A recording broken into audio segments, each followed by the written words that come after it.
What's going on, everybody? And welcome back to 30 Minutes to Unwind. I'm Corey. Whatever you're doing, wherever you're at, I'm glad you decided to stop by. Remember to tell a friend, to tell a friend. For show details, you can follow me on all your social media platforms at Control Room _ media. Control is spelled Charlie, November, Tango, Romeo, Lima. New episodes are available every Tuesday by searching 30 Minutes to Unwind wherever you listen to your favorite podcast at. Just a friendly reminder, if you're a returning listener or if this is your first time listening to the show, I am not a doctor or psychiatrist. The things I share with you and the recommendations that I have are from my life experiences, and what works for me, it may not just work for you. This space is all about awareness. All right. So the other day, I had to take one of my sons to the airport. And of course, traffic here is terrible. So I turned on the GPS to search for an alternate route. And okay, I missed a turn. And immediately I heard the words we've all heard before, recalculating. I started to think about that word, recalculating. All right, so my GPS, it didn't get frustrated. It didn't tell me I ruined the trip. It didn't tell me that I should have been paying better attention. It didn't say, well, you missed your turn. I guess we're done here. It simply found another way to get me to where I was going. That's the airport. And I wish we had given our own selves that same grace, because a lot of us miss one turn in life, one mistake, one missed opportunity, one bad decision. And instead of recalculating, we just stop moving. We convince ourselves that because things didn't go according to plan, we have no idea where to go next. Maybe you've been there. Maybe you're there right now. Or maybe you finally admitted something must change. And then you wake up the next morning. And the question isn't what happened. The question is, all right, now what? I think that's a question we all ask at different points in our life. Sometimes after success, or sometimes after failure, or sometimes after just starting over. So today, I don't want to spend our time talking about yesterday. I want to spend time talking about the next step, not the entire journey, just the next step. All right. So without further ado, let's get into it. Have you ever noticed how much information we have these days? If you want to eat healthier, there's an app. If you want to exercise, there's 1,000 workout videos you can go online and find. If you want to learn something new, you have 1,000,000 tutorials. You can learn something new in 5 minutes. Information isn't the problem anymore. Most of us already know what we probably should be doing anyway. All right, drink more water, sleep longer, spend less time on our phone. Of course, exercise, save money, call your parents or your family, take more breaks, protect your peace. We talked about all those things right here on this podcast. And the question isn't, do we know? The question is, why don't we move on them? Why don't we do something about it? And I think part of the reason is because we confuse thinking with progress. We spend so much time planning, researching, and then just waiting on the right opportunity that we start believing that we're simply making progress because we're thinking about it. But thinking about taking a walk isn't the same as taking a walk, or thinking about apologizing. It isn't the same thing as making a call to apologize, or thinking about change isn't the same as actually changing.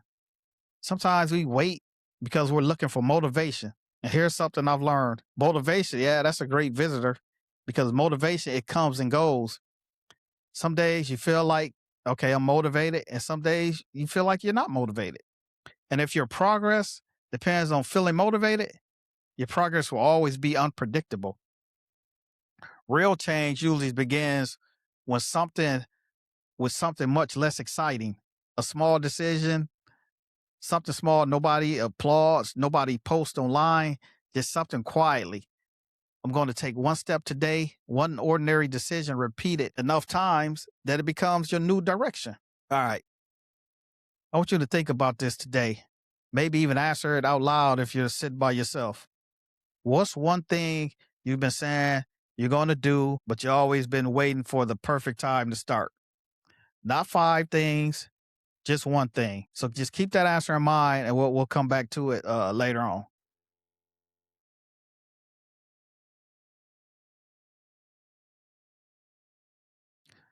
And you know what keeps a lot of people stagnant? They think every change must be dramatic. I got to completely change my life. No, you don't. You just need to change today. Think about how often we do this. We decided, okay, we're going to get healthier. So instead of taking a 20-minute walk, we decide, okay, we're going to work out 6 days a week for 2 hours, 2 hours a day. That never happens. We miss one workout and we suddenly thought we failed. Or maybe you decide, all right, I'm finally going to save some money.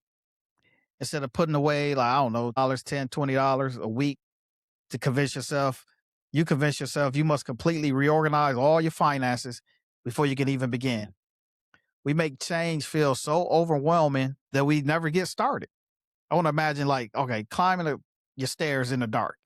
You don't need to see all 30 steps. You just need to see the light to see the next step in front of you. And life works the same way. Most of us aren't stuck because we don't know step number 30. We're stuck because we keep staring at it instead of taking that first step to actually get started. But all right, you get the point. You got big goals, small steps, big dreams, small decisions, big changes, small habits. Momentum doesn't usually arrive with fireworks. It usually shows up quietly, one decision at a time, one conversation at a time, one day at a time. Maybe you've been waiting until you feel completely ready. All right, here's some good news. Most people never do it. They simply decide that being uncomfortable is better than standing still.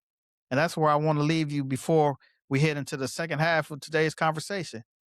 Because asking yourself, now what? It isn't having the answer. It's about being willing to move again. Even if it's just one step, just one small step. You just got to get started. All right. Before we keep moving, I want you to think back to the question I asked you a few minutes ago about what's one thing you've been putting off, not because you want to do it, you can't do it, but because you've been waiting for the perfect time to get started. Maybe it's just making a phone call. Maybe it's applying for a new position at your job. Maybe it was just starting a project, or maybe it's just taking better care of yourself, or maybe it's just simply forgiving yourself for something. Whatever comes to your mind, don't lose it because sometimes the answer that we need that we're looking for is the first thing that shows up in our mind. So just go with that. Don't dwell on it. Don't think about it too long. All right. You know what's interesting about life? Yesterday has a way of trying to convince us that deserving more attention than today. Think about how often we replay old conversations. I wish I should have done this, or I wish I could have done that way, or there's nothing wrong with learning from the past. The problem comes when we start living in the past. There's a big difference between visiting yesterday and then just letting it move into your mind and letting it stay there forever. Yesterday can teach you something, but it shouldn't become like your permanent way of thinking. I think that's why many people feel stuck, not because they don't have opportunities, but because they're still negotiating with something they can't change. So here's the question. What would happen if you spent as much time building tomorrow as you spent replaying yesterday? Just think about that for a minute. Just imagine that. Think about the energy we give and then we regret it. Or now imagine putting that same energy into one positive decision today. Would everything change overnight? Nah, it probably wouldn't, but some things would change. Yeah, absolutely. Sometimes we think progress, it has to just be so dramatic, but it doesn't. Sometimes progress is just simply deciding, I'm not carrying that into tomorrow. I'm just going to leave it back there. You know, we all make wrong turns. Some are small, some changes our lives, but every one of those changes leaves us with a choice. Let me ask you a question. If one of your friends or family members made the same mistakes you've been holding against yourself, would you still remind them every day about that decision that they made every time you talk to them? You probably wouldn't. So why do we do it to ourselves? Sometimes the grace we freely give everyone else is the very grace we refuse to give ourselves. And maybe it's time to change all that. Just give yourself a little grace. Give yourself a pass every now and then. And have you ever noticed how easy it is to stop, put off one phone call, then another, then delay one project, then another? That's momentum. But here's the encouraging part: momentum works both ways. One walk often leads to another one. One healthy meal leads to another healthy meal. One difficult conversation creates the confidence for you the next time. So one small decision can begin change into the new direction. People often wait until they feel confident before acting, but I found the opposite is usually true. Confidence shows up after you've taken a few steps, not before. So that's why movement matters, because movement creates momentum and momentum creates confidence. So don't underestimate what one decision can become 6 months from now. You may look back and realize that one phone call, one application, one conversation, one walk around the block, it changed far more than what you ever expected. All right. As we wrap up today, I want to leave you with something practical. This week's reset isn't complicated. It's just one question. Now what? Just think about that. Now what? Ask yourself, what's next? What's my next step? Not next month, not next year, but today. Maybe your next step is asking for help. Maybe it's resting. Maybe it's apologizing, or maybe it's finally getting started. Whatever it is, don't worry about the end. Just take the first step, because every journey, it just begins with the first step. You got to take the first step. All right. Before I let you go, switch it up for a second. NFL training camp is finally underway at the end of last season. DeAndre Hopkins retired after 11 seasons. I remember back in 2018, he had like 125 or so targets with 0 drop passes. And even his last season, if you threw the ball at him, he was going to catch it no matter what. So now he's a wide receiver coach at Georgia Tech. So wish him the best of luck. And then Russell Wilson, he retired after 14 seasons. He was the 2012 Rookie of the Year. He won the 2020 Walter Payton NFL Man of the Year. He won Super Bowl 48. Now I believe he's an analyst at CBS Sports on the NFL Today show. So a lot of people probably remember him from his last few years with the Steelers and the Giants and all that. But he had a pretty good career. So probably make it to the Hall of Fame one year. All right. Remember, you can follow me on all your social media platforms by searching at Control Room _ media. Control is spelled Charlie, November, Tango, Romeo, Lima. New episodes are available every Tuesday by searching 30 Minutes to Unwind wherever you listen to your favorite podcast at. All right. Until next Tuesday, take care of yourself. Take care of each other. Be safe. Hit reset. Clear your mind and unwind. All right. Peace. And I'm out.